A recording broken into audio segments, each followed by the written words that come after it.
So இப்போ உலக அளவுல வந்து ஒரு பெரிய ஒரு பதற்றமான சூழ்நிலை ஏற்பட்டிருக்கு அப்படின்னே சொல்லலாம். அமெரிக்காவுக்கும் ஈரானுக்கும் நடக்கிற போர் வந்து எல்லா நாடுகளுக்குமே ஒரு இம்பாக்ட் குடுத்திருக்கு. அதே மாதிரி இந்தியாவுக்கும் எல்பிஜி இப்ப இருக்க சிச்சுவேஷன்ல எல்பிஜி தட்டுப்பாடு ரொம்பவே வந்து அதிகமா இருக்கு. அது பெரிய ப்ராப்ளமா இருக்கும். சோ இந்த சிச்சுவேஷன்ல நம்ம இந்தியா கவர்மெண்ட்காக, அதாவது இந்தியாவுக்காக கனடா வந்து நான் ஹெல்ப் பண்றோம் அப்படின்ற மாதிரி, அதாவது கனடா கவர்மெண்ட் நாங்க ஹெல்ப் பண்றோம் அப்படின்ற மாதிரி முன் வந்திருக்காங்க.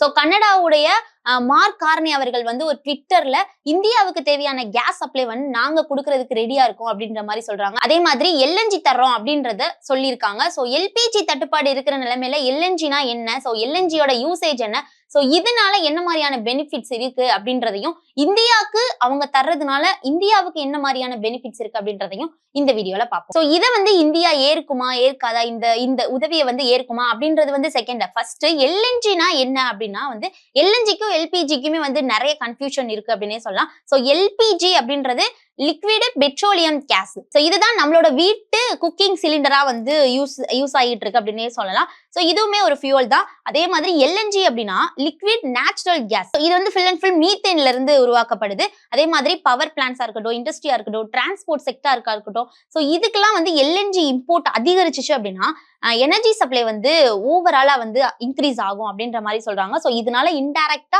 எல்பிஜி ஷார்டேஜ் கூட குறையறதுக்கான சான்சஸ் அதிகமா இருக்கு. சோ எல்பிஜிக்கு பதிலா தான் நாங்க எல்என்ஜி தரோம் அப்படின்னு சொல்லிட்டு கவர்மெண்ட் சொல்லியிருக்காங்க. அதே மாதிரி எல்என்ஜியோட பெனிஃபிட்ஸ் என்னென்ன அப்படின்னு பார்த்தோம்னா, ஏன்னா எல்பிஜிக்கு பதிலா எல்என்ஜி யூஸ் பண்ண போறோம் அப்படின்னா அது எல்என்ஜியோட என்ன மாதிரியான யூசேஜ் இருக்கும் அப்படின்னா, இந்த ப்ராசஸ்ல கேஸ் லிக்விட் ஆகி வால்யூம் வந்து சுமார் 600 மடங்கு வந்து குறையும் அப்படின்ற மாதிரி சொல்றாங்க. அதே மாதிரி ஷிப்ல எல்லாம் வந்து ஏத்திட்டு வர்றதுக்கு, அதாவது கப்பல் எல்லாம் ஏத்திட்டு வர்றதுக்கு ரொம்பவே டிரான்ஸ்போர்ட் ஈஸியா இருக்கும் அப்படின்ற மாதிரியும், எனர்ஜி ட்ரேட்ல எல்என்ஜி ரொம்பவே வந்து ஒரு முக்கியமான எரிபொருள் அப்படின்னே சொல்றாங்க. சோ இந்த எல்என்ஜி எப்படி டிரான்ஸ்போர்ட் ஆகுது அப்படின்னு பார்த்தோம் அப்படின்னா, எல்என்ஜி சப்ளை செயின் வந்து ஒரு 3 ஸ்டெப்ஸ்ல வந்து சொல்றாங்க. கேஸ் ப்ரொடக்ஷன், அதே மாதிரி லிக்விடேஷன், டிரான்ஸ்போர்ட். சோ கேஸ் ப்ரொடக்ஷன்ல நேச்சுரல் கேஸ் ஃபீல்ட்ஸ்ல இருந்து இந்த இது வந்து எடுத்துப்பாங்க. அதே மாதிரி லிக்விடேஷன்றப்போ கேஸ வந்து கூலிங் பிளான்ட்ஸ்ல வந்து, அதாவது 162 டிகிரி செல்சியஸ் வரை வந்து நம்ம வந்து கூல் பண்ணி அதுக்கப்புறம் தான் லிக்விடா வந்து ஆக்க முடியும் அப்படின்ற மாதிரியும், டிரான்ஸ்போர்ட் பெரிய எல்என்ஜி டேங்கர் ஷிப் மூலமா வந்து டிரான்ஸ்போர்ட் வந்து மத்த நாடுகளுக்கு எல்லாம் அனுப்பப்படுது அப்படின்ற மாதிரி சொல்றாங்க.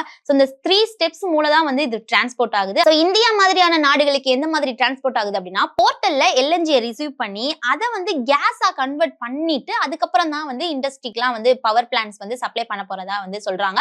சோ ஓவராலா வந்து எல்என்ஜினா நம்ம என்னன்னு பார்த்தோம், எல்என்ஜி எப்படி டிரான்ஸ்போர்ட் ஆகுது அப்படின்னு பார்த்தோம். சோ ஓவராலா எல்என்ஜினா என்ன, அதே மாதிரி எல்என்ஜிக்கும் எல்பிஜிக்கும் என்ன டிஃபரன்ஸ், சோ எல்என்ஜி வந்து எந்த மாதிரி டிரான்ஸ்போர்ட் ஆகுது அப்படின்றத பார்த்தோம். இப்போ இந்தியாவுக்கு இந்த எல்என்ஜி ஏன் வந்து முக்கியம் அப்படின்னு கேட்டா, இப்போ நம்மளோட இந்தியாவுல எல்பிஜி வந்து ஷார்டேஜ் ஆயிருக்கு. அதே மாதிரி இந்தியா வந்து இப்போ வேர்ல்டு அளவுல ஃபாஸ்டஸ்ட் க்ரோயிங் எனர்ஜி மார்க்கெட் அப்படின்னு சொல்லலாம். அதே மாதிரி தொழிற்சாலைகள்லாம் வந்து வேகமா வளர்ந்துட்டு இருக்கு அப்படின்னே சொல்லலாம். அதே மாதிரி அர்பன் பாப்புலேஷனுமே வந்து அதிகரிச்சிட்டு இருக்கு. சோ இதனால எனர்ஜி டிமாண்ட் வந்து ரொம்ப வருஷத்துக்கு வருஷம் வந்து அதிகரிச்சிட்டு இருக்கு. இப்போ இந்தியா வந்து ஒரு கேஸ் இம்போர்ட் பண்ற நாடு அப்படின்னே சொல்லலாம். எந்தெந்த நாடுகள்ல இருந்து இம்போர்ட் பண்றாங்க அப்படின்னா, கத்தார், அதே மாதிரி ரஷ்யா, மிடில் ஈஸ்ட் கண்ட்ரீஸ்ல இருந்து வந்து நம்ம வந்து இப்போ வந்து இம்போர்ட் பண்ணிட்டு இருக்கோம். சோ இந்த ரீஜன் மட்டும் வந்து டிமாண்டா இருக்கு. இது வந்து ஒரு ரிஸ்க் தான். சோ இதனால வந்து இந்தியா வந்து எல்என்ஜியை இம்போர்ட்ஸ் பண்ணுச்சு அப்படின்னா, அதாவது எல்பிஜியை தான் வந்து இவ்வளவு நேரம் வந்து நம்ம இம்போர்ட் பண்ணிட்டு இருக்கோம். சோ இந்த நேரத்துல எல்என்ஜியை நம்ம வந்து இம்போர்ட் பண்ணோம் அப்படின்னா ஒரு புதுவிதமான ஒரு ட்ரைனாலும் ஒரு ஹெல்ப்ஃபுல்லா இருக்கும் அப்படின்ற மாதிரி இந்தியா யோசிச்சா நல்லா இருக்கும். ஆனா இன்னும் அந்த கனடாவுடைய ட்விட்டருக்கு வந்து இன்னும் இந்தியா ஆன்சர் பண்ணல அப்படின்னே சொல்லலாம். ஆன்சர் பண்ணாங்க அப்படின்னா கொஞ்சம் பெனிஃபிட்ஸா தான் இருக்கும் அப்படின்னு சொல்லிட்டு இதை பத்தி நிறைய எக்ஸ்பர்ட்ஸ் வந்து பேசிட்டு இருக்காங்க. சோ இதனால எல்பிஜிக்கு பதிலா நம்ம எல்என்ஜி வாங்குறதுக்கான சிச்சுவேஷன் வந்துச்சு அப்படின்னா, நம்ம வந்து கனடா கூட வந்து ஒரு பார்ட்னர்ஷிப் வந்து கிரியேட் ஆகும். சோ நம்ம ஏன் கனடா கூட வந்து பார்ட்னரா உருவாகிறதுக்கான ஒரு முக்கியமான ரீசன் என்ன பார்த்தோம் அப்படின்னா, கனடாவுடைய மார்க் கார்னி என்ன சொல்லியிருக்காரு அப்படின்னா, இந்தியா எனர்ஜி டிமாண்ட்ல இருக்கு. சோ கனடா எல்பிஜி சப்ளை மூலமா அந்த டிமாண்ட வந்து மீட் பண்ண முடியும், அதாவது சரி பண்ண முடியும் அப்படின்னு சொல்லியிருக்காரு. சோ கனடாக்கு ஹியூஜ் கேஸ் ரிசர்வ்ஸ் இருக்கு. அதே மாதிரி மாடர்ன் எல்என்ஜி டெக்னாலஜிஸ் இருக்கு, எக்ஸ்போர்ட் கெப்பாசிட்டி இருக்கு. சோ இந்த மூணுமே வந்து கனடாட்ட இருக்கு. சோ இதனால இந்தியாவுக்கு ஒரு லாங் டர்ம் எனர்ஜி பார்ட்னரா வந்து மாறதுக்கான சான்சஸும் அதிகமா இருக்கு அப்படின்னே சொல்லலாம். அதே மாதிரி கனடா வேர்ல்டு அளவுல ஒரு பெரிய நேச்சுரல் கேஸ் ரிசர்வ்ஸ் வச்சிருக்கு ஒரு நாடு அப்படின்னு சொல்லலாம். சோ இதனால இந்தியாவுக்கும் கனடாக்கும் ஒரு லாங் டர்ம் எனர்ஜி பார்ட்னரா அதுக்கான சான்சஸ் வந்து அதிகமா இருக்கு. அப்படி உண்டானாலும் வந்து இந்தியாவுக்கு நிறைய பெனிஃபிட்ஸ் இருக்கு அப்படின்ற மாதிரி தான் பார்க்கப்படுது.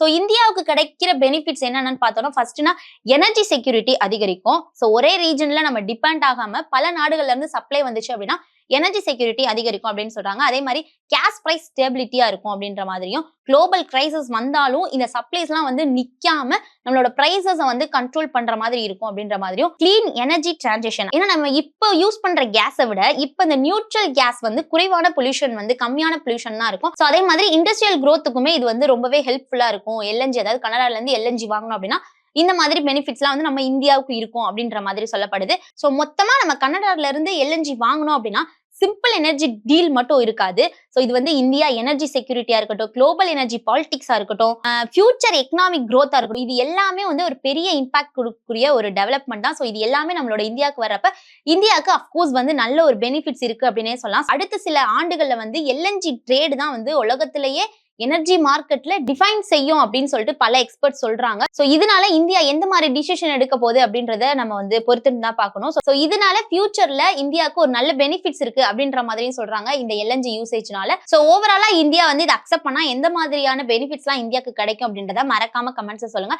சோ இந்தியா அக்செப்ட் பண்ணுமா அப்படின்றதையும் மறக்காம கமெண்ட்ஸ் சொல்லுங்க. மோர் இன்ஃபர்மேஷனுக்கு நம்ம சேனலை ஃபாலோ பண்ணிக்கோங்க.